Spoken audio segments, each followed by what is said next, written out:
पूरे political class ये समझती है कि हेल्थ और एजुकेशन, इससे चुनाव में वोट नहीं मिलते।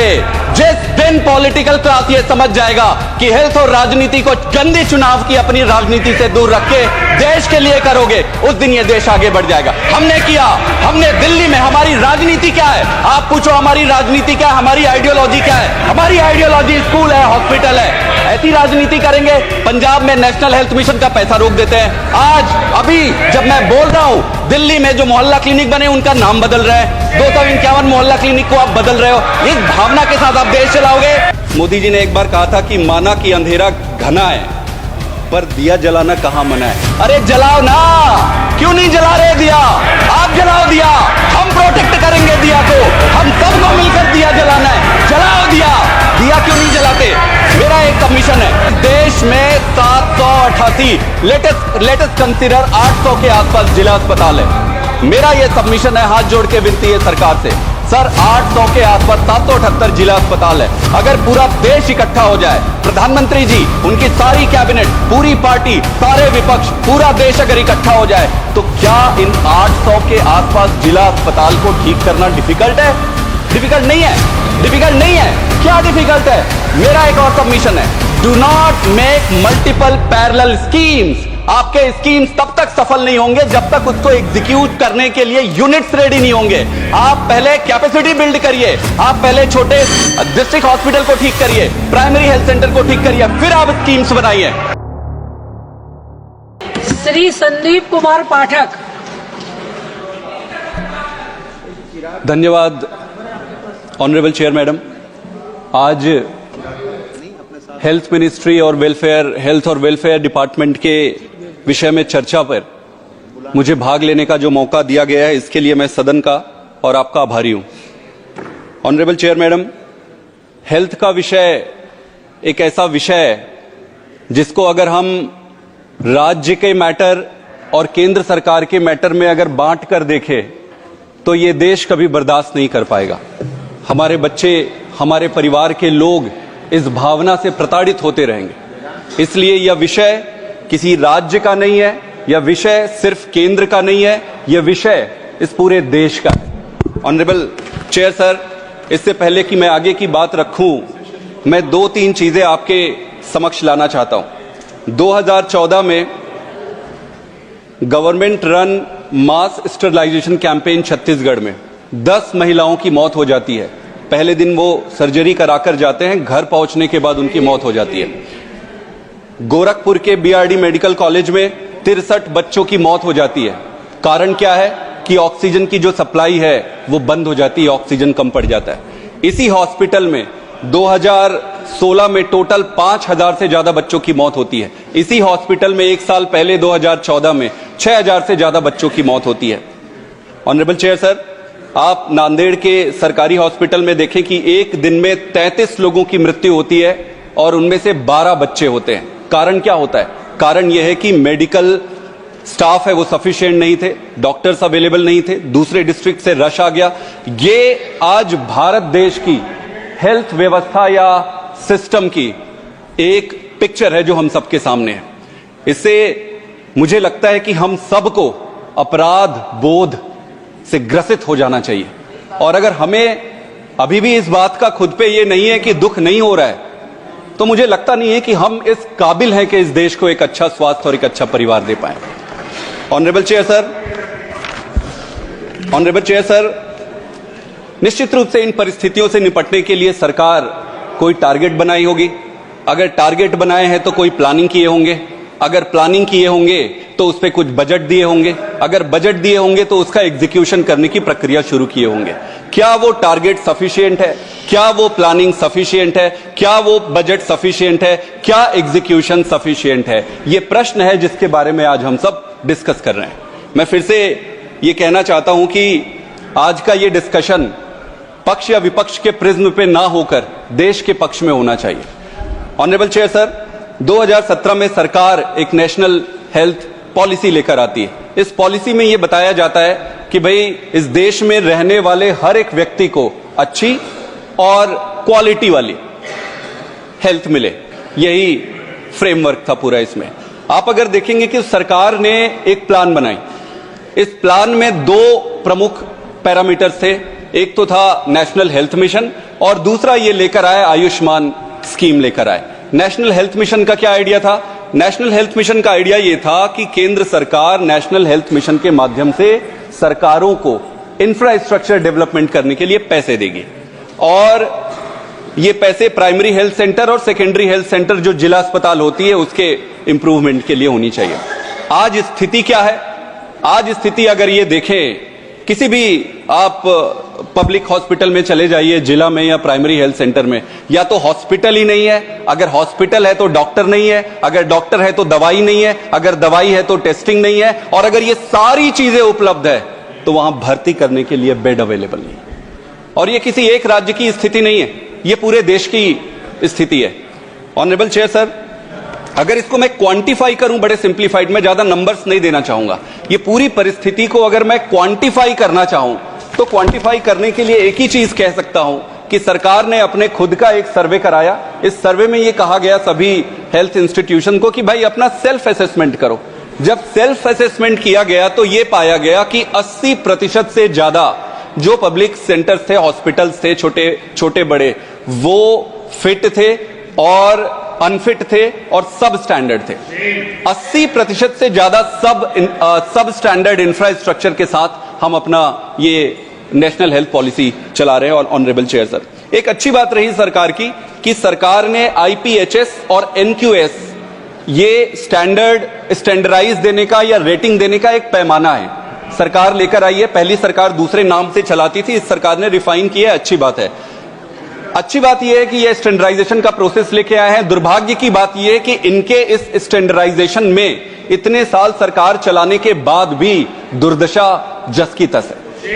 ऑनरेबल चेयर सर, एक और चीज ऑनरेबल मेंबर ने ये कहा कि डॉक्टर और पेशेंट का रेशियो काफी अच्छा है। मैं बता दूं कि 10,000 मरीज के पीछे 10 डॉक्टर है इंडिया में, और डेवलप्ड कंट्री में अगर आप लेंगे तो वही 26 और 30 के आसपास है, अगर इंग्लैंड का ले ले और किसी कंट्री का ले ले। लेकिन आपको यह समझना पड़ेगा कि आप डेवलप्ड कंट्री के रेशियो और पेशेंट के कंपेयर नहीं कर सकते। वहां पे यूनिफॉर्मिटी है, मतलब शहर में भी उतने यही रेशियो है, गांव में भी है। हमारे देश में स्थिति यह है कि शहर में तो ओवरक्राउडेड है डॉक्टर्स का, गांव में आप जाते जाएंगे तो वहां पे स्कैर्सिटी है, वहां पे है नहीं। तो आप सिर्फ ये नंबर को उठाकर कंपेयर करके ये नहीं कह सकते, थोड़ी संजीदगी से देखना पड़ेगा कि स्थिति क्या है। मैं गांव से आता हूं, मैंने देखा है, मैंने जिया है, मेरे साथ मेरे आसपास रहने वाले लोगों को मैंने देखा है कि गांव का एक आदमी वो क्या क्या बेच के अपना इलाज कराता है। ऑनरेबल चेयर सर, ये तो नेशनल हेल्थ मिशन की स्थिति है। अगर मैं आयुष्मान योजना की बात करूं तो आयुष्मान योजना में सरकार की तरफ से मंत्री महोदय यहां बैठे हुए हैं, इसमें डिजाइन फॉल्ट है। और मैं किसी दुर्भावना से नहीं कह रहा हूं, मैं अच्छी भावना से कह रहा हूं, इसमें डिजाइन फॉल्ट है। क्या डिजाइन फॉल्ट है? आप ये देखिए कि, और ये क्या है, ये मेथड है कि इंश्योरेंस किया जाएगा 40% बिलो, जो नीचे के बिलो पॉवर्टी लाइन के नीचे के तबका है उन पे इंश्योरेंस किया जाएगा। 5 लाख का कवर दिया जाएगा पूरे परिवार के लिए हर साल के लिए। इसमें सबसे बड़ी दिक्कत की बात तो जो बेनिफिशियरी आइडेंटिफिकेशन है, वहीं से प्रॉब्लम शुरू हो जाता है।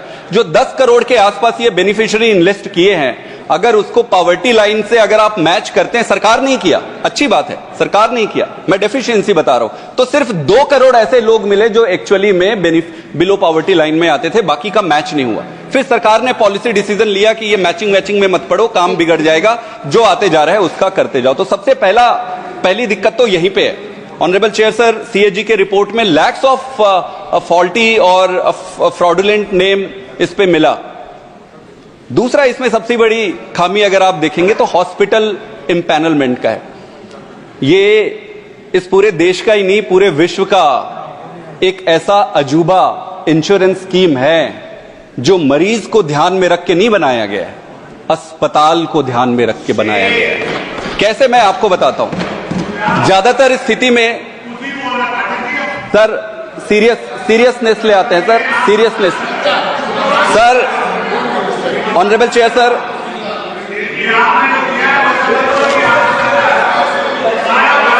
ऑनरेबल चेयर सर, ये अजूबा स्कीम है। आज तक जितने भी इंश्योरेंस स्कीम उठा लीजिए, सारे इंश्योरेंस स्कीम ऐसा होता है कि इंश्योरेंस हॉस्पिटल को देखकर किया जाता है। ये ऐसा स्कीम है जिसमें बीमारी पे इंपैनलमेंट होती है। मतलब कोई अस्पताल ये कह सकती है कि भाई मैं सिर्फ आंख का करूंगा, मैं बाकी चीज का नहीं करूंगा। कोई हॉस्पिटल ये कह सकती है कि मैं पेट का करूंगा, मैं हाथ पैर का नहीं करूंगा। तो जो इंपैनलमेंट है बीमारी के आधार पर है। आप सीजीएचएस ले लीजिए, इसमें हॉस्पिटल के हिसाब से होता है। आप प्राइवेट इंश्योरेंस ले लीजिए, हॉस्पिटल के। क्या कोई आदमी हॉस्पिटल में भर्ती होने के बाद उसके सर्जरी के लिए खुला पड़ा है और वो अचानक कोई प्रॉब्लम आ गया आंख में, तो वो बोलेगा कि भाई करा लो, मेरे पास 5 लाख है? बोले भाई साहब आपका इस पे नहीं होता है, आप अभी बंद करवाओ, सिलवाओ पेट को, या दूसरे हॉस्पिटल जाओ या प्राइवेट में पैसा लाओ। आउट ऑफ पॉकेट कहते हैं ऑनरेबल चेयर। तो इसमें बड़ा डिजाइन फॉल्ट है। इसके अलावा एक और इंटरेस्टिंग चीज अगर आप देखेंगे कि इसमें हॉस्पिटल में एक और प्रॉब्लम है। जो मैच्योर्ड सिस्टम होता है, मैच्योर्ड सिस्टम क्या होता है? मैच्योर्ड सिस्टम में ऑपरेशन या बड़ी सर्जरी तब तक नहीं करते जब तक जरूरी ना हो। ये इंपैनलमेंट जो छोटे छोटे सब स्टैंडर्ड हॉस्पिटल का हुआ है, वहां पे भावना ये होती है कि भाई कैसे भी करके मरीज पकड़ो, ऑपरेशन कर दो, आयुष्मान का। मैं ये सही कह रहा हूं, मैं गांव का आदमी हूं, मैंने देखा है। ये संभव है कि शहर में रहने वाले लोगों को ये पता नहीं होगा। तो और जो इंपॉर्टेंट सर्जरी है, ऑनरेबल चेयर सर, जो इंपॉर्टेंट सर्जरी हार्ट से रिलेटेड, उसमें 8,000 रुपए एक सर्जरी होता है। तो जो इंपॉर्टेंट सर्जरी जो होनी चाहिए वो हो नहीं सकती। जिसको दवाई से आप ठीक कर सकते हो वो वहां पे खींच के उसको ऑपरेट कर दिएगा। ऑनरेबल चेयर सर, प्लानिंग और क्लैरिटी में मैं एक चीज कहना चाहूंगा कि भाई देखो, इस देश की पूरे सोशियो इकोनॉमिक सिस्टम को 3 चरण में आप बांट सकते हैं। Lower income group, middle income group और higher income group. Lower income group के लिए आप नेशनल हेल्थ मिशन लेके आए, सरकारी सिस्टम को आप, अभी मैं सिर्फ प्लानिंग और आपके आइडिया की बात कर रहा हूं, क्या हुआ है वो अलग बात है। नेशनल हेल्थ मिशन में सरकारी अस्पताल को आप ठीक करना चाह रहे हो, वो किसको कैटर करेगा? वही लो इनकम ग्रुप वालों को करेगा। उसके बाद आप आयुष्मान लेकर आए, इंश्योरेंस स्कीम, वो किसको कैटर कर रहा है? लो इनकम ग्रुप को। मिडिल क्लास को क्या होगा? मिडिल क्लास को क्या होगा? इतना बड़ा मिडिल क्लास का सेक्शन है, ना वो सरकारी अस्पताल अवेल कर रहा है, ना वो इंश्योरेंस की कैटेगरी में आ रहा है। तो अगर ये दोनों नहीं कर रहा है तो फिर ये तो डिजाइन फॉल्ट है सरकार के पूरे मेथड में। सरकार को पता ही नहीं है कि आपका डायरेक्शन क्या है। अगर आपको आपका डायरेक्शन नहीं पता है तो आप क्या ही एग्जीक्यूट करोगे? नीरज जी, डियर सर, इसके अलावा एक चीज और मैं कहना चाहूंगा। आप टैक्स लेते हो मिडिल क्लास से, भाई आपका खर्चे के लिए कहां से पैसा आ रहा है? कोई अपनी जेब से तो नहीं दे रहा है। मिडिल क्लास से पैसा आ रहा है, पैसा मिडिल क्लास से आ रहा है, लेकिन उसकी सुविधा के लिए आपने कुछ भी नहीं किया। एक और है, इसमें अंडर स्पेंडिंग। क्या कारण है? क्या कारण है भाई?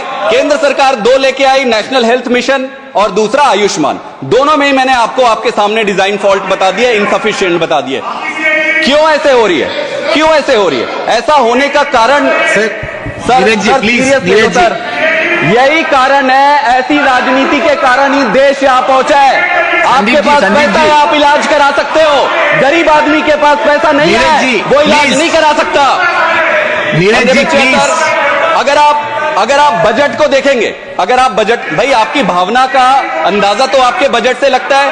आपने बजट में 1.4% का आपने टोटल जीडीपी का एलोकेट किया है। आप कहते हो कि मार्जिनल इंक्रीज हुआ है। भाई मार्जिनल इंक्रीज तो जीडीपी के ग्रोथ जिस हिसाब से हो रहा है वो होना ही होना है। आपको with respect to the GDP and also corrected with respect to the inflation लेना पड़ेगा। अगर ये सारे अकाउंट फॉर करते हो तो ये नीचे आ जा रहा है।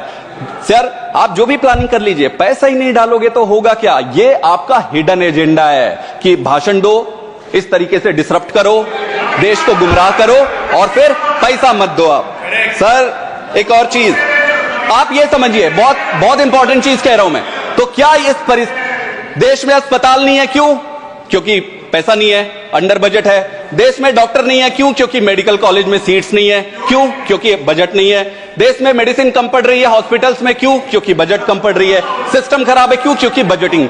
बजट एक महत्वपूर्ण कारण है, लेकिन क्या एक अकेला कारण है? अकेला कारण नहीं है ऑनरेबल चेयर सर। मैं बताता हूं इसका महत्वपूर्ण कारण है। इस देश का दुर्भाग्य है, इस देश का दुर्भाग्य है कि यहां पर जो राजनीति है वो राजनीति मिसप्लेस्ड राजनीति है। कैसे मिसप्लेस्ड राजनीति है? और मैं पूरे पॉलिटिकल क्लास को ये कह रहा हूं, पूरे पॉलिटिकल क्लास ये समझती है कि हेल्थ और एजुकेशन, इससे चुनाव में वोट नहीं मिलते।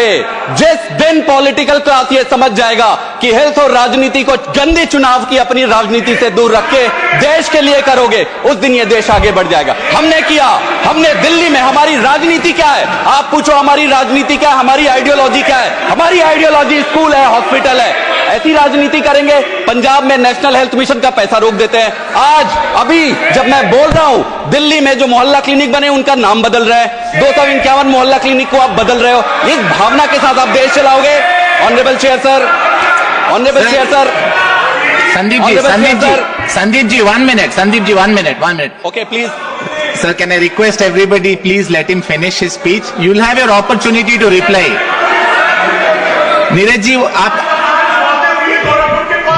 नहीं नीरज जी, जब आपका मौका आएगा या बता दीजिए, let the member have the freedom to speak.